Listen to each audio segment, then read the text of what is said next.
Ben voilà, ben merci à tous d'être venus. Écoutez, notre ami, qui est notre spécialiste de poésie, parce qu'elle est passionnée par la poésie en général, et en particulier par notre Russe en question, qui, d'ailleurs, on a entendu, je ne sais pas si on a entendu... Remettre un tout petit peu des poèmes de cette poétesse, chantés à la guitare, pour que vous ayez dans l'oreille un tout petit peu de russe.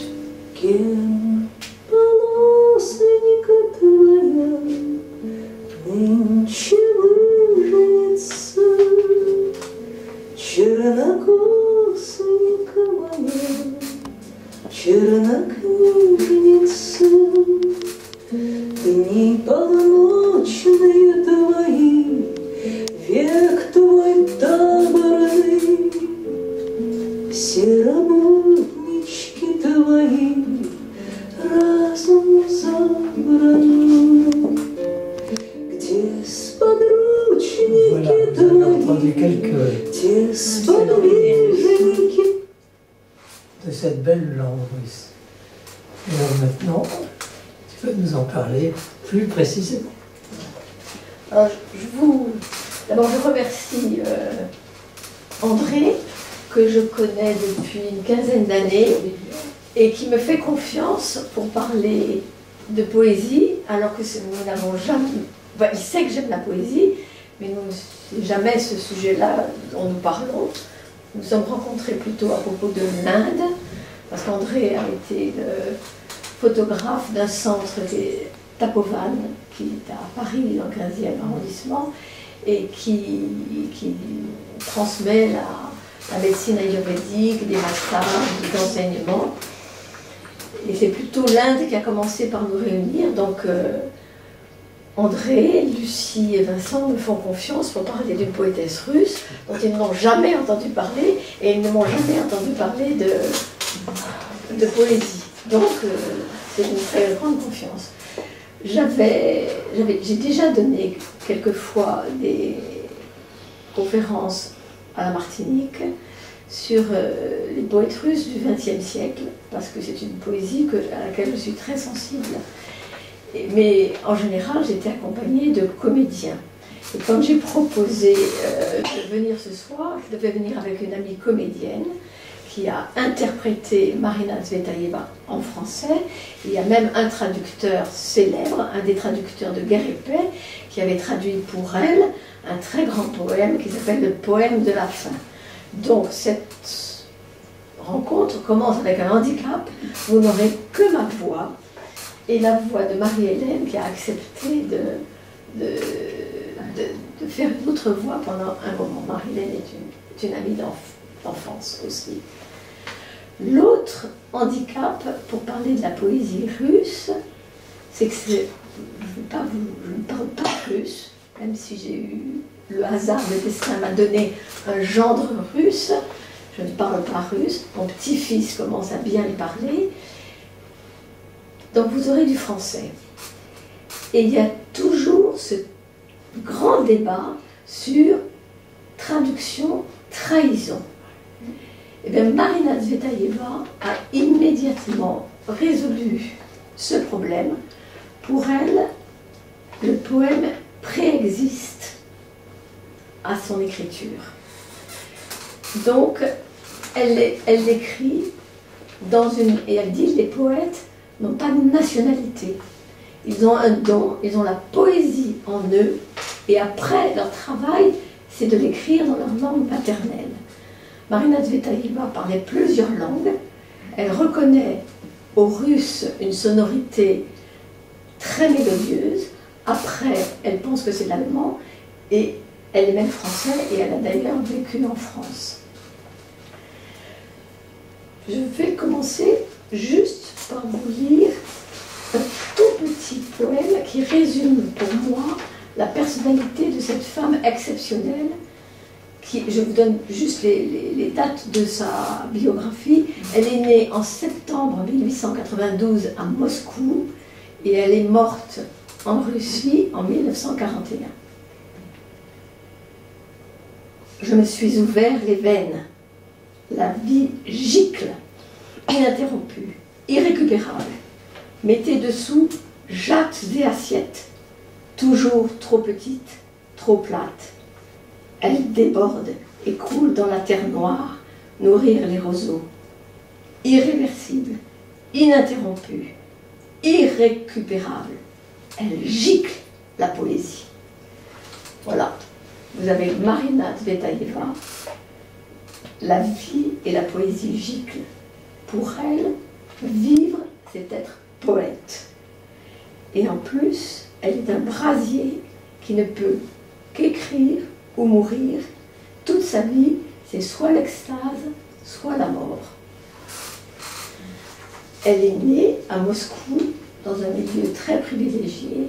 Son père était Ivan Tsvetaev, celui qui a créé le musée des Beaux-Arts à Moscou, qui est maintenant le musée des Beaux-Arts Pouchkine. Elle est née en septembre 1892. Son père, elle est issue du remariage de son père. Son père avait était très amoureux d'une femme qui s'appelait Barbara. Elle meurt jeune en lui laissant 2 enfants, un garçon et une fille. Il se remarie vite et il se remarie avec la mère de Marina Tsvetaeva, qui est une très grande pianiste, qui a eu une déception d'amour et qui accepte le mariage pour s'occuper de cet homme extrêmement cultivé, extrêmement intelligent et en plus qui paraît-il était très humain, mais ce n'est pas un mariage d'amour, et en faisant ça, elle sacrifie sa vocation de concertiste. La mère de Marina est un peu tuberculeuse, elle s'occupe quand même avec beaucoup de conscience des enfants du premier mariage, qui naturellement ne l'accueillent pas du tout favorablement, et elle donne naissance à Marina le 26 septembre 1892. Juste cette année 1892 a vu naître, pour ceux qui aiment la civilisation russe, Prokofiev et un très grand nombre de noms très célèbres. Je cite juste Prokofiev. Alors, la personnalité de sa mère est très très forte. Et Marina et sa mère aimeraient que sa fille devienne aussi une pianiste. Et Marina se rebelle très très vite. Dès l'âge de 4 ans, elle préfère jouer avec la sonorité des mots qu'avec le métronome, le solfège, etc. C'est une contrainte qui ne lui plaît pas. Et je vais juste lire ce qu'elle dit de sa mère et qui... on va retrouver, qui donne aussi les clés de l'enfance de Marina. Ma mère nous a inondés de toute l'amertume de sa vocation contrariée, de sa vie contrariée. Elle nous a inondés de musique comme de sang, du sang de la seconde naissance. Marina ajoute: il ne faut rien expliquer à un enfant, il faut l'ensorceler. Plus le sens de l'incantation est ensorcelante, plus il est ténébreux, plus elle pénétrera en profondeur dans sa conscience. Marina a une autre sœur qui est plus aimable, qui est moins rebelle qu'elle, et elle souffrira, je ne sais pas si c'est à tort ou à raison, de se sentir moins aimée que sa sœur, qui était certainement plus facile d'accès, etc. Et alors, Marina, tout de suite, est rebelle aux contraintes musicales, aux contraintes d'éducation que veut lui donner sa mère, et elle n'en fait qu'à sa tête. Et donc elle indispose tout le monde, mais c'est son tempérament. Quand elle est dans des lycées, dans des écoles, ça se passe très mal aussi, et elle dira très, très simplement au directeur de l'école: expulsez-moi, ne cherchez pas à me convaincre. seul le cercueil peut redresser un bossu. Voilà. Alors sa mère étant tuberculeuse, va entre 1902 à 1906 emmener sa famille en Italie, en Allemagne, en France, en Autriche, pour rechercher des endroits de cure, de soleil, etc. Ce qui fait que très très jeune, Marina est exposée au son des langues étrangères et elle les aime tout de suite et elle commence à écrire des poèmes à 5 ou 6 ans et elle a la certitude très très jeune que c'est sa vocation et qu'elle a reçu un don, qu'elle sera poète et qu'elle doit, c'est son destin. Comme c'est une personne dont elle dit elle-même, trop a toujours été ma mesure intérieure. Voilà, elle ira toujours jusqu'au plus dur.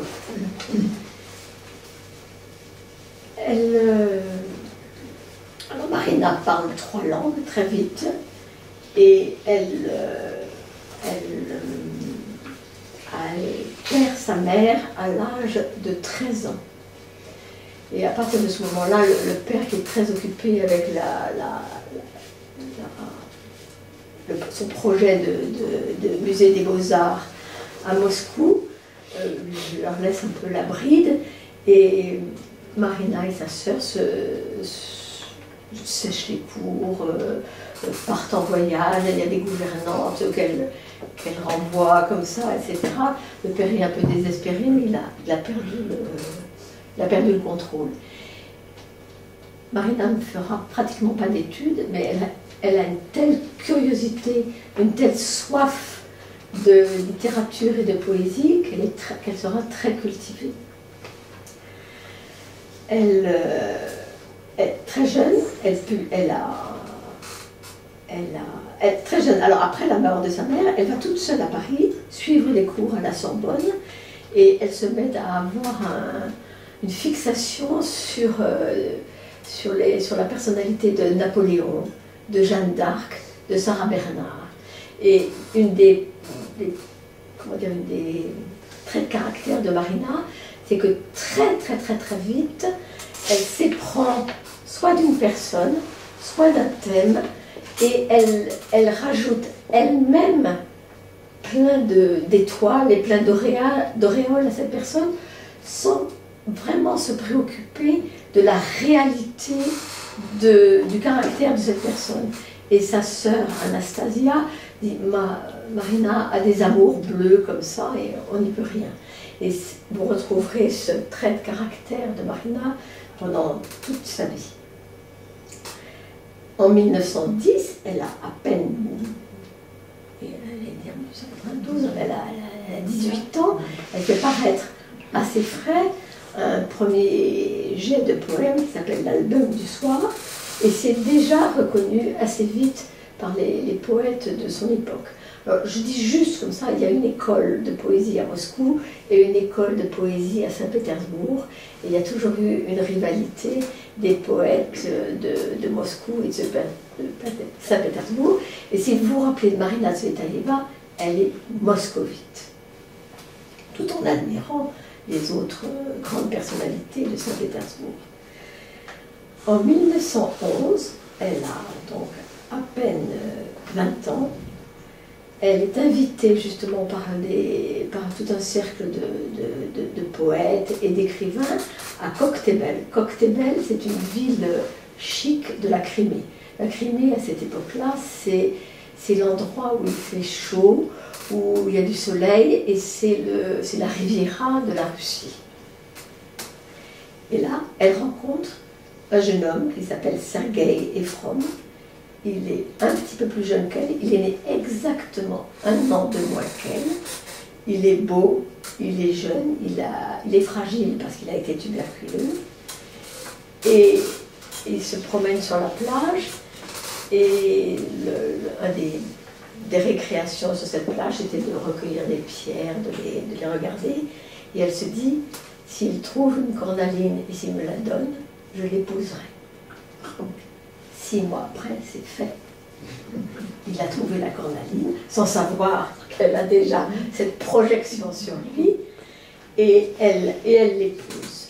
C'est un mariage en 1912, c'est un mariage qui naturellement ne reçoit pas l'approbation de son père, mais elle l'épouse, d'autant plus que si je regarde avec scrupule les dates, elle attend un enfant. C'est un mariage où l'amour qu'a Marina pour ce jeune homme fragile, c'est comme un amour un peu maternel pour un grand frère. Et elle a une personnalité si forte qu'elle le dominera tout le temps. Mais c'est un mariage qui, même en 1912 en Russie, est un mariage libre. Chacun se sent libre. Ils ressentent qu'ils ont un lien assez fort pour supporter des libertés dans chacun. Alors je vais vous lire le poème que Marina a écrit pour décrire son mari. Avec défi, je porte son anneau. Je suis sa femme devant l'éternité, pas sur papier. Son visage est étroit comme une épée. Sa bouche est muette, les coins abaissés. Ses sourcils, douloureux et splendides, dans son visage tragique, se sont mêlées 2 dynasties anciennes. Il est fin comme les branches naissantes. Ses yeux, admirables, inutiles. Sous les sourcils ailés et déployés, 2 précipices. Je reste fidèle à son visage de chevalier. Pour vous tous qui mourrez et vivez sans peur, en des temps fatidiques, on chante de telles stances avant d'aller à l'échafaud. Presque en même temps, il y a un des poèmes de Marina qui est un de ses plus célèbres. Elle a à peine 21 ans et elle écrit « De mes vers, écrits si tôt que je ne me savais pas poète, jaillit comme l'eau des fontaines, comme le feu des fusées, s'engouffrant comme des diablotins dans le sanctuaire plein de rêves et d'encens, de mes vers de jeunesse et de mort, de mes vers jamais lus, jetés dans la poussière des librairies où personne n'en veut ni n'en a voulu, de mes vers, comme des vins précieux, viendra le tour. » C'est prophétique. Marina a été appréciée au début de sa production, et puis son écriture poétique est très nouvelle, elle utilise très peu de verbes, ses métaphores ne sont absolument pas habituelles, et elle décale les phrases dans les strophes, et ce n'est pas harmonieux, c'est le feu, c'est explosif, et les grands poètes de son époque reconnaissent son talent, mais ça ne peut pas être accessible à tout le monde rapidement, et elle pressent déjà qu'elle ne sera pas lue, qu'elle sera appréciée plus tard. Et alors, avant de poursuivre, je voudrais quand même vous donner une des phrases qui dépeint aussi Marina Tsvetaeva. Elle écrit à une des personnes qu'elle a aimées: « Tu m'as appris à vivre au cœur du feu et tu m'as jeté dans la steppe glacée. C'est ça que toi tu m'as fait, mon bien-aimé. » Donc il y a toujours le feu. Et Marina, elle est pétrie d'une énergie passionnelle qui est du feu. C'est au feu prométhéen qu'elle aspire. Elle s'identifie à la salamandre, comme c'est bien de vivre dans le feu, ou à l'oiseau phénix. Je ne chante que dans le feu. Et dans sa correspondance, elle dit souvent « Je serai feu, en moi tout est incendie ». Toute son existence est une aspiration à l'absolu, la perfection, autant pour la poésie que pour ses relations. Son idéal, c'est l'amour fou, la confiance totale, la loyauté inébranlable. On ne peut pas séparer son œuvre de son existence, et je l'ai quittée avec vous en 1912, où elle vient de se marier, et il y a déjà des prémices de révolution en Russie. Il n'y accorde pas beaucoup d'importance. Elle est dans un milieu très privilégié. Elle ne méprise personne, mais elle n'est pas sensible aux revendications des bolchevistes. En 1914, son père meurt. Marina a tous les moyens de vivre sans travailler. Son mari est si jeune qu'il n'a même pas terminé ses études. Et elle a une passion pour sa fille qu'elle a appelée Ariadna. Et elle, pendant 2 ans, tout le monde en témoigne, Marina est fidèle à son mari. Mais c'est quand même un jeune frère pour elle. Et son exigence passionnelle va aller vers beaucoup d'autres amours, hommes le plus souvent, mais elle rencontre une femme qui s'appelle Sofia Parnok, qui est elle aussi une poétesse, critique littéraire, qui est lesbienne. Et cette poétesse, elle se prend d'un amour absolument passionné, érotique. Je pense que c'est avec Sofia Parnok qu'elle découvre la jouissance. Et pendant 1 an, c'est un amour fou qu'elle vit avec Sofia Parnok. Sofia Parnok est plus âgée qu'elle et finalement se joue un peu d'elle, se profite de sa jeunesse. Et elle sera absolument dévastée quand Sofia Parnok la délaisse. Et Marina, à ce moment-là, écrit ce poème qui précède un petit peu sa rupture avec Sofia Parnok. Juste avant qu'on se sépare, quand l'amour prend fin, je répéterai, impérieuse, j'ai aimé tes mains, et tes yeux, dont l'offrande n'est jamais hasard, mais qui réclament des comptes pour chaque regard. Toi entière et ta maudite passion, Dieu béni, qui s'obstine à faire expier tout soupir fortuit. Et je dirais, déjà lasse, entends sans surprise qu'en travers de ma propre âme, ton âme s'est mise. Et je te dirai encore, c'est la fin, n'empêche, qu'avant ton baiser, ma bouche restait jeune et fraîche. Mon regard hardi et clair, mon cœur enfantin, heureux qui n'aura jamais croisé ton chemin. Et elle redit à Sofia Parnok, c'est encore 2 strophes consacrées à Sofia Parnok.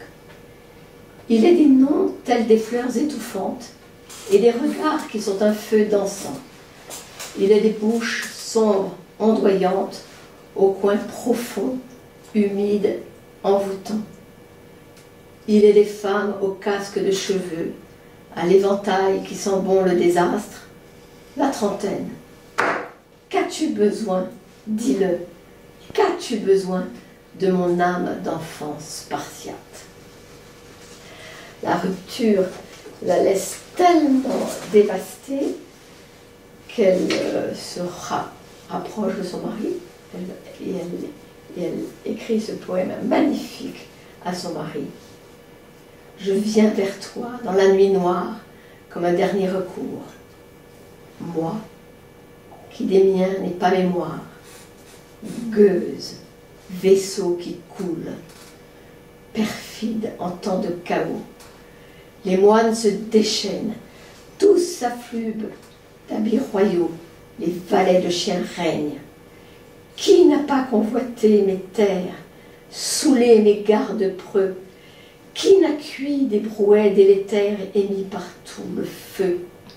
Les imposteurs, les chiens sans loi m'ont pillé, dépouillé aux portes du palais. Mon roi, je suis venu mendier. Alors c'est 1915, elle écrit ce poème à son mari.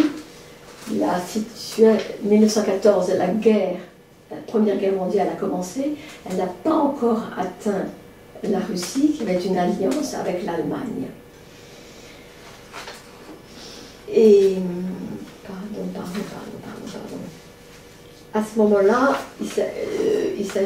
on arrive à 1917, sa deuxième fille naît, qui s'appelle Irina. Elle doit naître un peu handicapée, un peu ralentie, et l'attention que Marina donne à cette fille-là est moindre qu'à la merveille de sa première fille, avec qui elle a découvert l'amour maternel. Et son mari, à ce moment-là, choisit le camp de l'armée du Tsar et va rejoindre l'armée du Tsar en Crimée. Marina restera 3 ans sans aucune nouvelle de son mari. Elle ne sait absolument pas ce qui lui arrive. Et ces 3 ans sont terribles parce que l'argent est dévalué. Marina n'a pratiquement pas de moyen de vivre. Elle commence à vendre tout ce qu'elle a. Et la famine est à Moscou. Sa première fille a la malaria. Et sa deuxième fille, elle n'a pas de quoi nourrir. Elle écoute les conseils de quelqu'un et elle met sa fille dans un hôpital qui croit-elle, va aider sa troisième fille qui est un peu handicapée à être nourrie. Et au contraire, il se trouve que sa fille meurt de malnutrition pendant que sa fille est née à la malaria. Et Marina est tellement désemparée, tellement culpabilisée, tellement écrasée qu'elle n'ira même pas à l'enterrement de sa deuxième fille. Elle se consacre à celle qui reste. Mars 1919, elle n'a toujours pas de nouvelles de son mari et elle écrit dans ses journaux: si Dieu accomplit le miracle de vous garder en vie, je vous suivrai comme un chien. Et ça, c'est la clé de ses rapports avec son mari. Elle n'a pas été fidèle, vraisemblablement lui non plus, puisque c'était un mariage libre, mais ils se sont engagés l'un à l'autre. Puis la personnalité de Marina est si forte qu'elle se sentira toujours liée à son mari Sergueï, et c'est presque ce lien de le suivre comme un chien qui est la prophétie du désastre qui va suivre dans sa biographie. En mars 1919, elle sait déjà que si elle cesse d'écrire des poèmes, elle cessera d'aimer. Je mourrai. Ce sera bien sûr un suicide, car mon désir d'amour est tout entier désir de mort. 1921, enfin des nouvelles de Sergueï. Ilya Ehrenburg a réussi à lui donner des nouvelles de son mari, qui s'est réfugié à Berlin, et Marina, avec sa fille aînée, rejoint son mari à Berlin, où il y a une première émigration russe. Mais ce sont encore des temps de fin de guerre, et il y a un pays qui se met à accueillir beaucoup plus généreusement l'émigration russe, et c'est la Tchécoslovaquie. Et puisqu'elle donne même des subventions aux Russes émigrés. Et donc Marina et son mari vont à Prague et vont vivre là pendant 4 ans. Ce sont des années difficiles, mais heureuses, parce que Marina a le temps de consacrer sa nature à écrire des poèmes. Elle écrit non seulement des poèmes, des pièces de théâtre, de la prose. C'est une des périodes les plus fécondes de sa vie, malgré les malheurs qui l'ont accablée. Et c'est là qu'il faut remarquer que Marina, quand elle a perdu, quand elle est dans le renoncement, quand elle est dans la tragédie, il y a une espèce d'adrénaline qui lui donne un don pour transcrire ce qu'elle ressent. À ce moment-là, c'est en Tchécoslovaquie, elle se prend de passion pour plusieurs hommes. Ça dure en général très peu de temps, parce qu'elle est tellement exaltée, quand elle se met à aimer quelqu'un, elle les bombarde de lettres de poésie qu'il recule, mais ça n'a pas d'importance, quelqu'un d'autre viendra. Et elle dit à des personnes avec qui la rupture est arrivée assez vite, elle lui dit: vous n'avez pas changé, je n'ai pas changé, j'ai cessé de vous aimer, c'est pas grave, je vous le dis très franchement, et mon éternité restera en vous. Et elle signifie par là que les poèmes qu'elle a écrits à cette occasion-là resteront éternellement. Alors elle se prend d'une passion plus durable pour Constantin Rodsevitch, qui est un camarade officier de son mari, Sergueï Efron. Et c'est lui qui lui a inspiré ses plus grands chefs-d'œuvre, des poèmes qui sont très longs, que je n'évoquerai pas ici, mais qui sont les plus connus, le poème de la montagne et le poème de la faim. Et elle lui écrit: pour la première fois, j'ai ressenti l'unité du ciel et de la terre. Et elle remarque que c'est la poésie qui engendre le désir et qui donne corps dans la réalité. Finalement, elle ne peut s'éprendre que des gens qui lui permettent d'extérioriser sa poésie. Je vais vous lire un des poèmes de Marina, l'un des plus longs que je vais vous citer aujourd'hui, qui donne bien son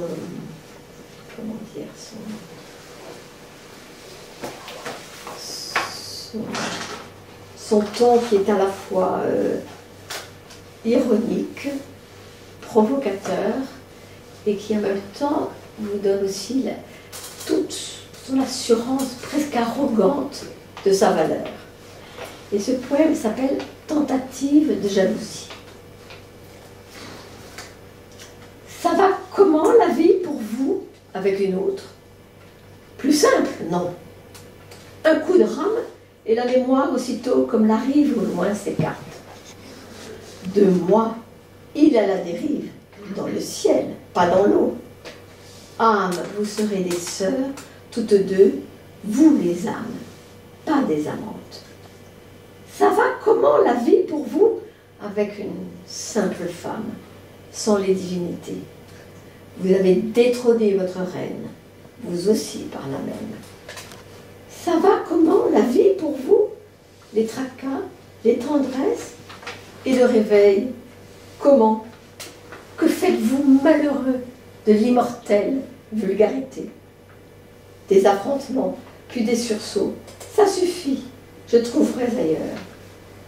Ça va comment la vie pour vous avec n'importe qui? Vous que j'avais choisi. Plus traditionnel, plus mangeable la cuisine, on s'en lasse. À qui la faute? Ça va comment la vie pour vous avec un fantôme, vous qui avez trahi le Sinaï? Ça va comment la vie pour vous avec l'une ou l'autre, ici ou là? Votre moitié, vous aimez? Et la honte, comme les reines de Jupiter, est-ce qu'elle fouette votre front? Ça va comment la vie pour vous? La santé, ça va? Et le chant, comment? Et la plaie de l'immortelle conscience, comment la maîtrisez-vous, malheureux?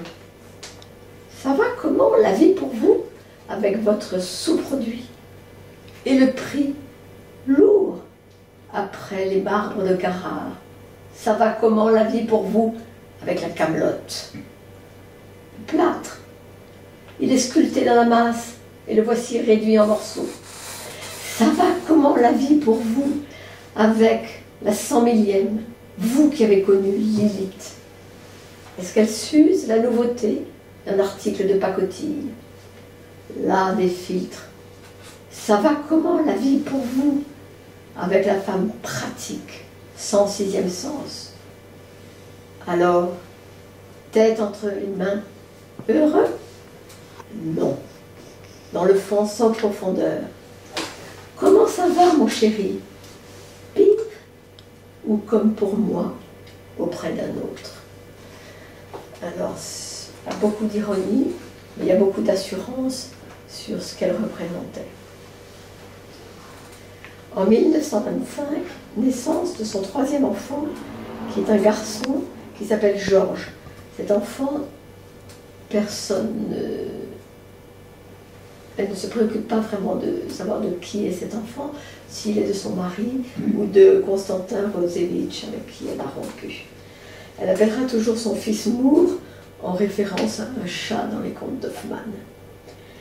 Et la vie en Tchécoslovaquie commence à devenir plus pesante, parce que les allocations pour les émigrés ne peuvent pas durer éternellement. Et Marina se rend compte que l'émigration russe s'est beaucoup déplacée en France. Elle a un projet de faire une soirée de poésie, et à cette occasion-là, toute la famille se déplace à la Toussaint 1925 en France. La soirée est très réussie, et elle ressent un petit espoir d'être enfin appréciée. Mais d'abord, ils vivent à 4 dans une seule chambre, dans un appartement prêté par des amis dans le 19e arrondissement de Paris. Marina est effrayée par ce Paris qui n'a pas d'espace, qui n'a pas d'armes, qui n'a rien. Et son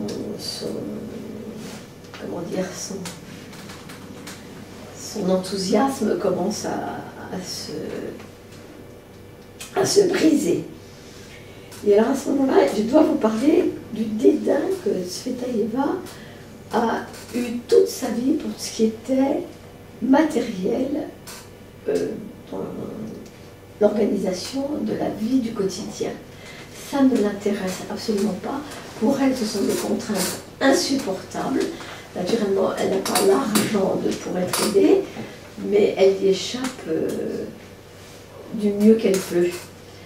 Et avant de demander à une amie de lire comment se passait une journée de Marina Tsvetaeva, je vais simplement vous dire comment elle décrit elle-même sa vie. Ma journée, le désordre et l'absurde. Aux pauvres, je réclame du pain. Aux riches, je donne pour sa pauvreté. J'enfile dans l'aiguille une lueur. Aux voleurs, j'offre la clé. Je mets du blanc sur ma pâleur. Le pauvre ne me donne pas de pain, le riche n'accepte pas mon argent, la lueur ne passe pas dans l'aiguille, le voleur entre sans la clé, et l'idiote pleure à chaudes larmes ce jour sans gloire, ce jour inutile. Et Marie-Hélène, qui est une amie, va lire une lettre, va lire la description d'une journée de travail de Marina Tsvetaeva à son bureau, sa table, et ça a été écrit par la fille de Marina Tsvetaeva. Comment écrivait-elle? En mettant de côté tout ce qu'elle devait faire, tout ce qui était urgent, de grand matin, à tête reposée, le ventre vide. Après avoir bu une gorgée de café noir et brûlant, elle plaçait le gobelet sur sa table de travail, à laquelle elle se rendait chaque jour de sa vie, comme un ouvrier à sa machine, avec le même sens de la responsabilité, de la fatalité, de l'impossibilité d'agir autrement. Tout ce qui, à ce moment-là, lui paraissait superflu sur cette table, elle l'écartait, libérant la place d'un mouvement désormais machinal pour son cahier et pour ses coudes. Elle appuyait son front sur la paume de sa main, fourrait ses doigts dans ses cheveux et se concentrait sur le chant. Elle devenait sourde et aveugle à tout ce qui n'était pas son manuscrit, dans lequel elle se plongeait par la pensée et par la plume. Elle n'écrivait pas sur des feuilles volantes, mais dans des cahiers, n'importe lesquels, du cahier d'écolier jusqu'au livre de contes, si du moins il ne buvait pas l'encre. Durant les années de la Révolution, elle cousait ses cahiers elle-même. Elle écrivait avec un simple porte-plume en bois, muni d'une fine plume d'écolier. Elle n'utilisait jamais de stylo. De temps en temps, elle allumait une cigarette à la flamme d'un briquet ou prenait une gorgée de café. Elle marmonnait, mettant les mots à l'épreuve de leur sonorité. Elle ne se levait pas de son siège, ne se promenait pas dans la pièce à la recherche d'un objet qui lui aurait échappé. Elle restait assise à sa table, comme si elle y était clouée. Si l'inspiration lui venait, elle écrivait l'essentiel, développant son idée à une vitesse souvent surprenante. Si elle était seulement en état de concentrer sa réflexion, elle se livrait aux tâches routinières de la poésie, recherchant le mot et l'idée, la définition, la rime qui convenait, retranchant d'un texte déjà prêt ce qu'elle considérait comme des longueurs ou des approximations. En quête d'exactitude, d'unité de la pensée et du son, elle remplissait une page, puis une autre, de colonnes de rimes, de variantes de strophes par dizaines, sans biffer le plus souvent ce dont elle ne voulait plus, mais en le soulignant afin d'entreprendre de nouvelles recherches.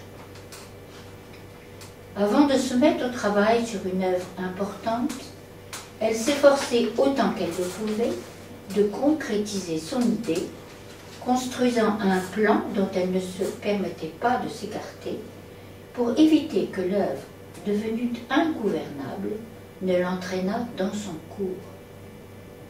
Elle avait une écriture très originale, ronde, menue, nette, qui était devenue, dans les brouillons du dernier tiers de sa vie, difficilement lisible à cause de l'augmentation du nombre des abréviations.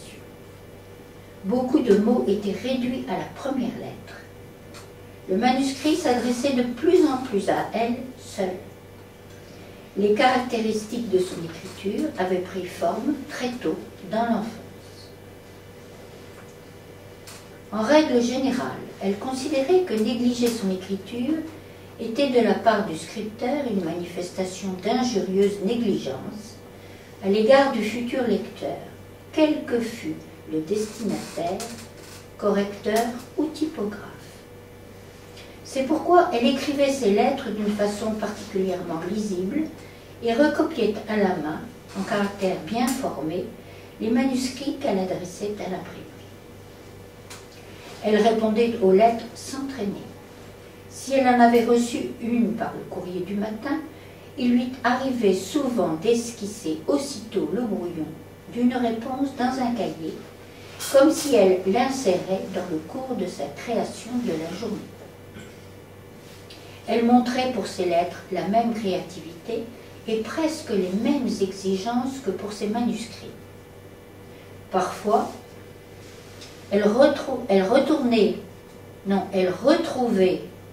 ah ben, il y a un problème là, j'arrive pas à lire, elle retournait à ses cahiers dans le courant de la journée. Elle retournait.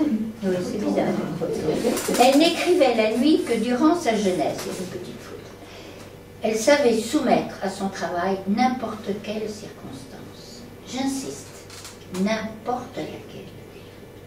La capacité de travail et d'organisation égalait chez elle le don poétique. Ayant refermé son cahier, elle ouvrait la porte de sa chambre à tous les soucis et à toutes les peines du jour. Voilà, donc l'urgence, la seule chose importante, c'est sa poésie, écrire. Alors, nous arrivons à l'année 1926, et qui est une année éblouissante pour l'œuvre de Marina Tsvetaeva. Elle avait connu Pasternak un petit peu, et Marina Tsvetaeva elle était tellement sûre de son talent, je dirais même de son génie, qu'elle envoyait très facilement ses poèmes à ses divers correspondants. Et quand elle envoie à Pasternak ses derniers poèmes, ce dont j'ai parlé, le poème de la montagne et le poème de la faim, il est tellement ébloui qu'il les donne à son père, qui connaît très bien Rainer Maria Rilke. Et il envoie tout de suite les poèmes de Marina Tsvetaeva à Rainer Maria Rilke en lui disant vous ne connaissez pas cette poétesse, j'attire votre attention sur elle, elle connaît votre œuvre, elle n'a pas les moyens de recevoir vos élégies de Duino, est-ce que vous pourriez lui en envoyer? Et à ce moment-là, c'est là où on admire j'allais dire, le flair, c'est un mot trivial, immédiatement, Rilke est ébloui par les poèmes de Tsvetaeva, et il lui envoie tout de suite ses élégies de Duino, et avec une dédicace. Il faut que je la retrouve, cette dédicace.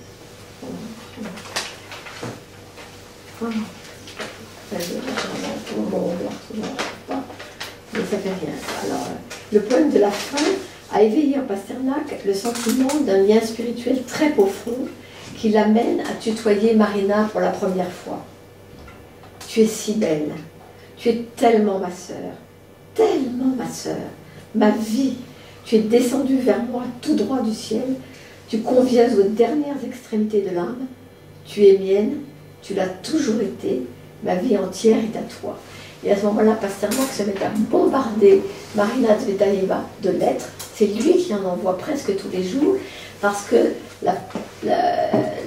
les poèmes de Marina Tsvetaeva lui permettent de recontacter une source en lui qui était un petit peu abîmée par cette Russie soviétique où il fallait être un poète officiel, etc. Et il écrira plus tard à la fille de Tsvetaeva, durant plusieurs années, tout ce qu'a écrit ta mère m'a tenu dans un état d'exaltation heureuse, écho sonore, admirable, impétueux, résolu de mon inspiration. J'ai écrit 1905, c'est un des poèmes pour vous. Et donc il demande à Rilke d'envoyer ses poèmes. Et Rilke envoie ses poèmes, et il a déjà reçu le poème de la faim et le poème de la montagne de Marina Tsvetaeva. Si vous connaissez Rilke, vous savez peut-être qu'il parlait russe, il avait été un grand ami de Lou Andrea Salomé, qu'il avait visité la Russie avec lui et qu'il comprenait le russe. Et Marina elle-même lui écrivait en allemand. Et il dédica ses élégies en disant à Marina: nous nous touchons comment? Par des coups d'aile, par les distances mêmes nous nous effleurons. Un poète seul vit, et quelquefois vient qui le porte devant de qui le porta. Alors quand Marina reçoit les lettres de Rilke, elle est absolument éblouie. Et il y a une correspondance pendant à peu près 8 mois, une correspondance qui fait un livre gros comme ça, les lettres de Pasternak, Rilke et Tsvetaeva. Et très vite, Marina, la même chose. Rilke, elle tombe amoureuse de Rilke, même si elle ne l'a jamais rencontré. Lui a envoyé des photos d'elle, des photos de lui, pardon, mais elle comprend immédiatement qu'elle a trouvé son âme sœur, son âme frère, et elle se met à lui écrire des lettres magnifiques. Alors, et Tsvetaeva, je commence par une lettre de Rilke à Tsvetaeva. Merveilleuse Marina, comme dans ta première lettre, j'admire dans chaque autre, depuis, ta manière si rigoureuse de chercher et de trouver l'inépuisable chemin qui te mène à ce que tu veux dire. Et comme toujours, tu as raison. Tu as raison, Marina. Alors, je suis obligée de citer une réflexion de Rilke qui ne me plaît pas, mais il lui dit, tu as raison, Marina, et il met entre parenthèses, n'est-ce pas rare chez une femme? Bon, on lui pardonnera. Tu as raison, Marina. Cette façon d'être dans son droit au sens le plus sûr, le plus insouciant. Cette façon d'avoir raison, non pas dans un certain sens, ni même ou à peine à partir d'un certain point, mais d'être dans son droit, hors de tout besoin, à partir du tout, de la complétude, et de ce fait d'avoir droit perpétuellement à l'infini. Quand on reçoit ça de Rilke, on doit être un peu ébloui. Et à ce moment-là, Marina, mon Dieu, Marina lui écrit. Alors elle lui écrit en allemand. Elle lui écrit des lettres de 5, 6, 7, 8 pages. Ce sont des extraits. Mais pourquoi est-ce que je te dis tout cela? L'inquiétude peut-être que tu ne vois en moi qu'une passionnée commune. Je t'aime et je veux dormir avec toi. Pareille concision n'est pas permise à l'amitié. Mais je le dis d'une voix haute, presque en mon sommeil, ferme en mon sommeil. Je ne sonne pas du tout comme de la passion. Si tu me prenais contre toi, tu me prendrais les plus déserts lieux. Tout ce qui ne dort jamais voudrait rattraper son sommeil dans tes bras. Jusqu'au fond de l'âme serait mon baiser. Pas un incendie, un abîme. Je ne plaide pas ma cause, je plaide la cause du plus absolu des baisers. Rainer, tu es sans cesse en voyage, tu n'habites nulle part, et tu rencontres des Russes qui ne sont pas moi. Écoute-moi une fois pour toutes. En Rainerie, moi seul représente la Russie. Rainer, qu'es-tu au fond? Pas allemand, encore que toute l'Allemagne. Pas bohème, encore que né en Bohème. Né dans un pays qui n'existait pas encore. C'est bien ça.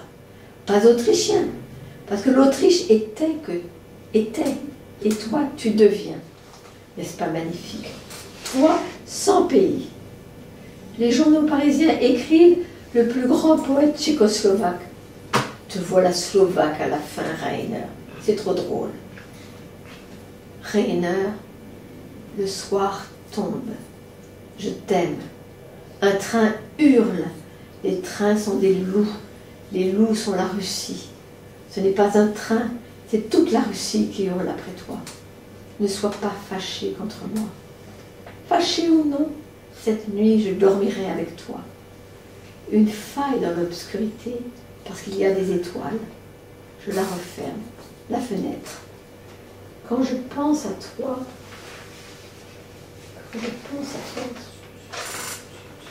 pardonnez-moi, c'est la bagarre. Quand je pense à toi, et moi, je pense à une fenêtre, pas à un lit. Les yeux grands ouverts, car dehors il fait plus noir encore que dedans. Le lit est un bateau. Nous partons en voyage.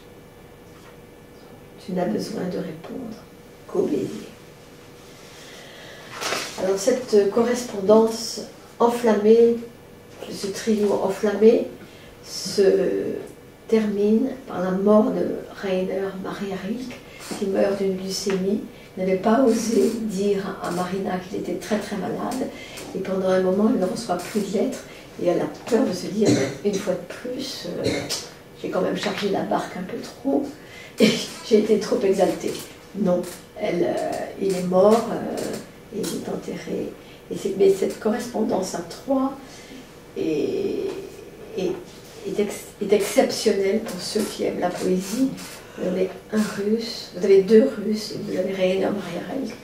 Et c'est extraordinaire de voir comment ces gens-là correspondent et se parlent avec un naturel de choses extrêmement qui donneront naissance à des poèmes, et on comprend comment ces natures-là pouvaient se rencontrer, fusionner et se stimuler aussi.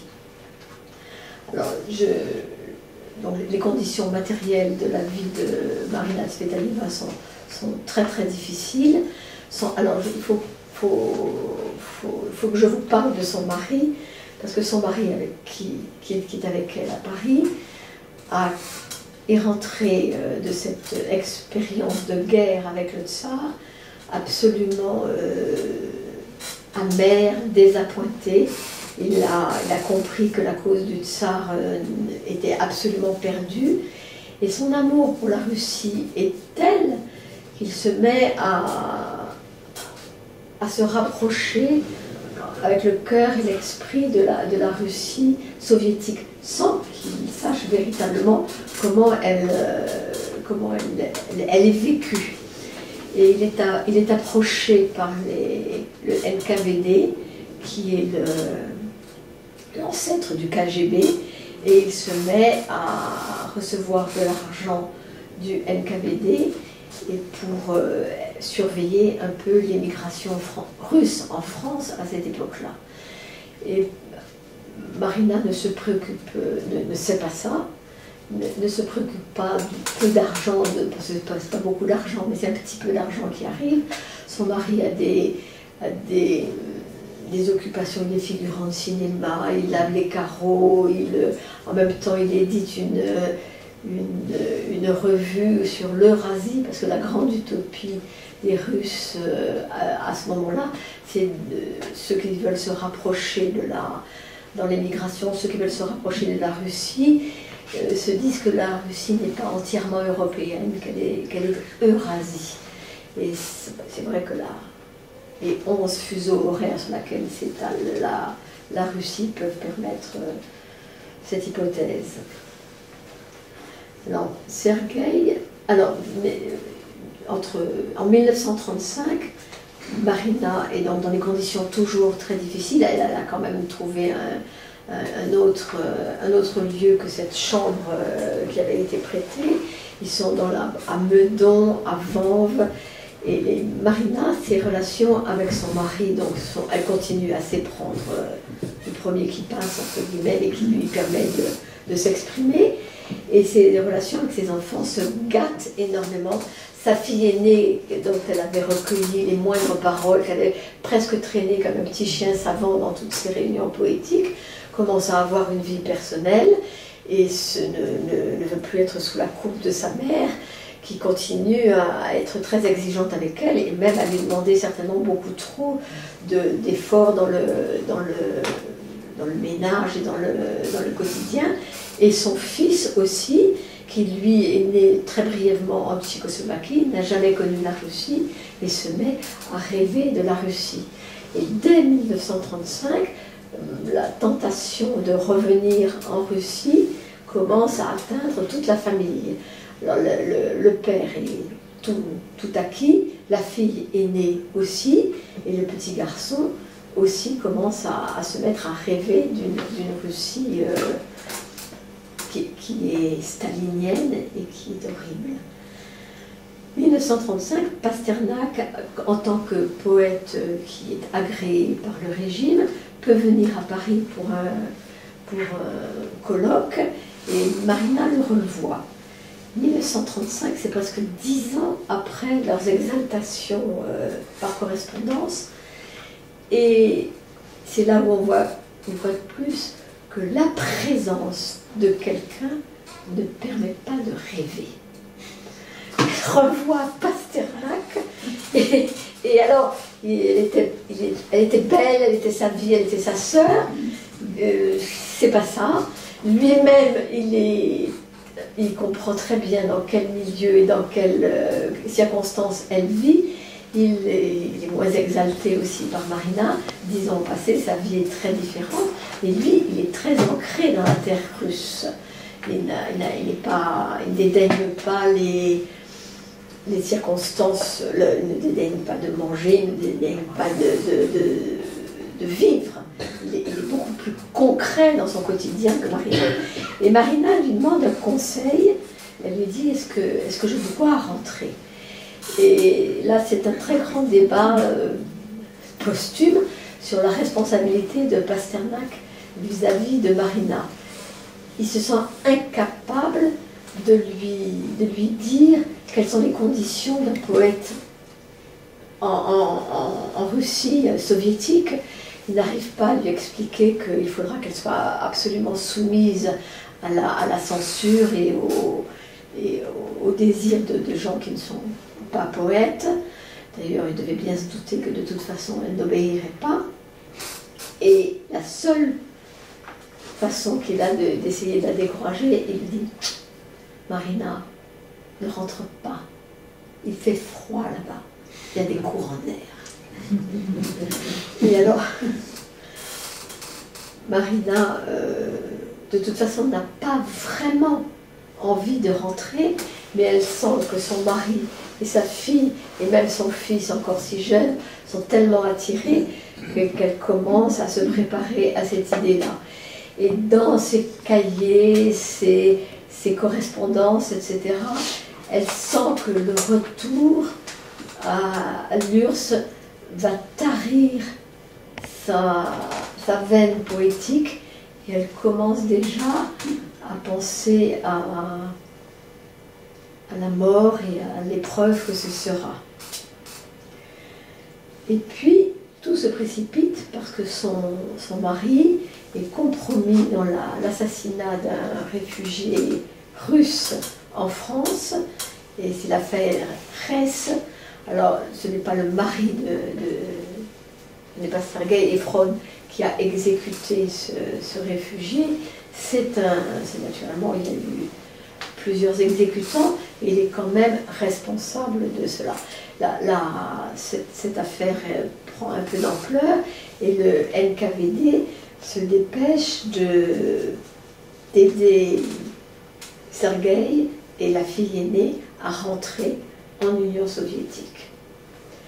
Alors, Marina, tout ça se passe en 1937. Donc Marina comprend qu'elle va suivre comme un chien son mari. Elle est tellement imprégnée de ce lien qu'elle commence à liquider ses affaires, à liquider ses poésies, à donner des valises avec des poèmes, des œuvres, etc. Elle ne pense qu'à ça. Et en mai 1939, elle rejoint, sans doute avec des subsides soviétiques, l'Union soviétique. Alors elle part de Paris. Je suis toujours très émue quand je passe devant le 37 boulevard Pasteur, parce qu'il y avait un petit hôtel où elle passe sa dernière nuit. C'est pas très loin de chez moi, c'est dans le 15e arrondissement. Là, elle rejoint le Havre. Elle prend un bateau qui la débarque en Pologne. Et en Pologne, elle prend un train et elle va de Varsovie à Moscou. Elle a 47 ans. Quand elle arrive à Moscou, elle est accueillie par son mari. Et là, elle apprend que sa sœur est depuis 2 ans dans des camps de relégation. Et elle voit bien que même son mari et sa fille sont accueillis avec méfiance par les autorités soviétiques. De toute façon, quand le NKVD jugeait que si on avait vécu trop longtemps en Occident, on était pollué, et il y avait, vous étiez sûr d'être passé par un procès rapidement. Alors Marina, à ce moment-là, se se démène. Elle écrit à Staline, elle écrit à Beria, qui est le chef du NKVD, pour essayer de plaider la cause de son mari, de sa sœur, de sa fille, puisque son mari et sa fille sont arrêtés aussi. Mais naturellement, elle arrive, c'est un pays qu'elle ne reconnaît pas. Les mœurs soviétiques sont tellement étrangers au Moscou qu'elle a connu dans sa période privilégiée, qu'elle commet toutes les maladresses, et elle est très très mal à l'aise. Sa veine poétique commence à se tarir, et elle commence à désespérer. Et des idées, elle écrit à plusieurs correspondances: si je ne peux plus écrire, je me pendrai. 1941, Moscou est sous les menaces de l'Allemagne, et elle est évacuée avec son fils à Elabouga, une toute petite ville dans le Tartastan, à l'est de Kazan. Et là, elle n'a aucune ressource. Elle est même considérée avec méfiance par même tous ceux avec qui elle est évacuée. Pasternak essaye quand même de la recommander, mais rien n'est fait. On lui refuse même de devenir laveuse de vaisselle dans une cantine. Elle est absolument à bout de force. Elle exaspère son fils, qui sent qu'elle est indécise, qu'elle ne pourra rien rapporter. Et elle n'a plus qu'une solution, c'est disparaître pour qu'au moins son fils puisse vivre. Son fils a 16-17 ans à cet âge-là. Alors je vais vous lire quelques-uns des derniers poèmes de Marina Tsvetaeva. Il est grand temps, déjà trop vieille pour ce feu-là. L'amour est plus vieux que moi. 50 janvier déjà, une montagne. L'amour est plus vieux 1000 fois. Vieux comme une souche, comme un serpent. Plus vieux que l'ambre de Livonie et que tous les vaisseaux fantômes. Plus vieux que les pierres, plus vieux que les mers. Mais cette douleur dans ma poitrine, plus vieille que l'amour, plus vieille que l'amour. Lui est parti, plus fin, vide le goût du pain. Où que ma main se tende, plus rien. Lui seul mettait le pain, mettait la neige aussi. La neige n'est plus blanche et le pain est rassis. Il est temps d'enlever l'ambre. Il est temps de changer de vocabulaire. Il est temps d'éteindre la lanterne au-dessus de la porte. Ça, c'est en 1941. On est en 1941, on est en juillet à Elabouga. Marina est à bout de ressources. Elle prend la décision de se pendre. Elle écrit 3 lettres à des gens qu'elle connaît en recommandant son fils. Et quand il rentrera, il la trouvera pendue. Marina, quand on lit toute sa poésie, quand on lit tous ses journaux, quand on lit tout ce qu'elle écrit, cette fin n'est pas étonnante. D'abord, c'est une fois de plus, c'est elle qui décide. Elle décide, oui, pour épargner son fils, mais elle décide surtout parce qu'elle a compris qu'elle ne pourrait plus écrire de poésie. Et c'était un peu le leitmotiv de toutes ces dernières correspondances. Donc, si elle ne peut plus écrire, elle ne peut plus vivre. Donc, voilà, je vous donne simplement les dernières nouvelles de sa famille. Sa fille sera libérée en 1945. Son mari est fusillé par les autorités soviétiques le 16 octobre 1941, c'est-à-dire peu de temps après la mort de Marina, parce que Marina est morte en fin août 1941, et son fils, il faut tout dire ici. Il faut dire que son fils, quand il découvre sa mère morte, c'est un soulagement pour lui. Et il écrit à tous ceux à qui il peut joindre, « Maman a pris la bonne décision ».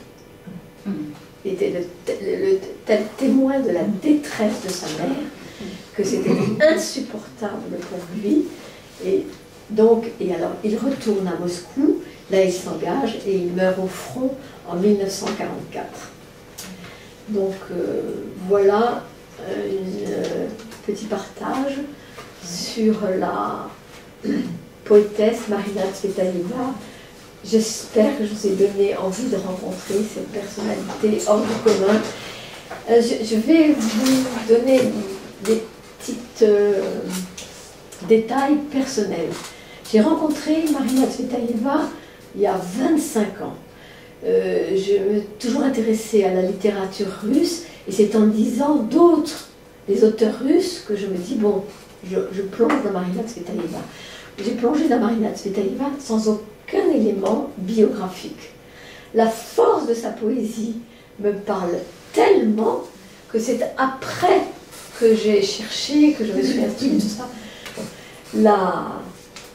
La vie, qui n'est pas du tout faite de hasard, a fait qu'en 2005, ma fille a rencontré un Russe au Pérou et a épousé un Russe qui est un artiste.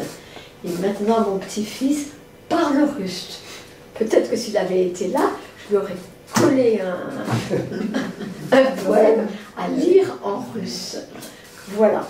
Et Marina, c'est pour moi la seule des biographies d'artistes que j'ai rencontrées avec une telle certitude sur son don et sur le fait que son seul destin, son seul devoir sur Terre était de le transmettre. Et franchement, vous avez peut-être d'autres personnalités à m'offrir avec cette certitude-là. Moi, c'est la seule. Voilà. Voilà, Marina Tsvetaeva. Donc, je regrette, non, ça ne mérite pas ça. Je regrette de ne pas que cette petite séance qui devait être dite avec une comédienne qui, elle, a le talent d'une comédienne. En revanche, j'ai une grande amitié avec un moine bénédictin qui partage avec moi l'amour de la poésie de Marina Tsvetaeva. Et c'est un peintre, et lui-même est un poète. Ses poèmes ont été dits par Laurent Terzieff. Vous voyez, la Russie est toujours là. Et je voudrais vous donner une de ces illustrations avec des phrases de Tsvetaeva qui vous permettra d'avoir envie de la connaître mieux. Voilà. Je vous laisse, vous les distribuer, et peut-être avec des enveloppes pour garder le... Pour garder.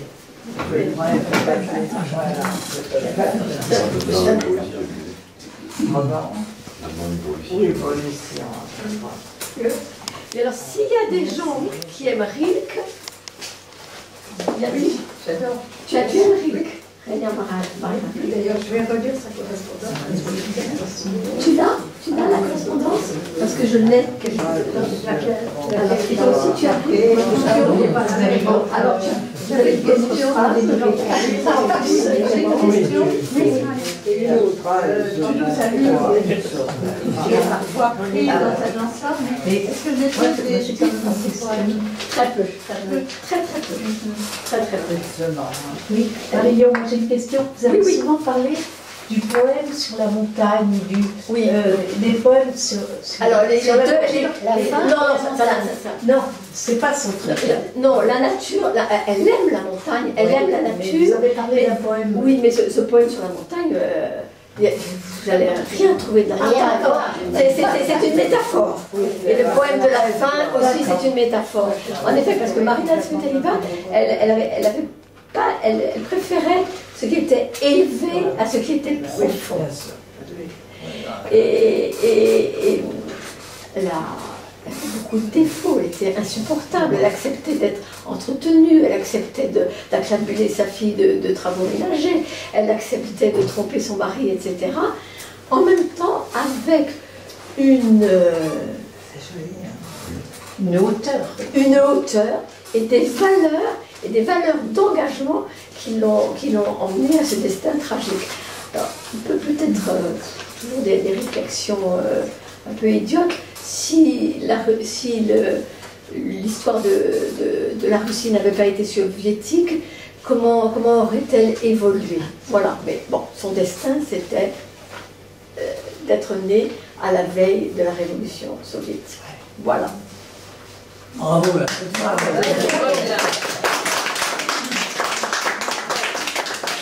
Et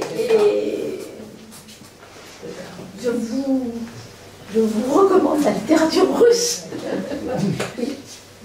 Bien sûr, on ne peut pas faire vraiment de comparaison, mais plusieurs fois, c'est juste des rapprochements dans ce feu, cette énergie intérieure qui l'a fait vivre et qui, voilà, je pensais à Nicolas de Staël. Ah ben peut-être, qui est russe, mais aussi.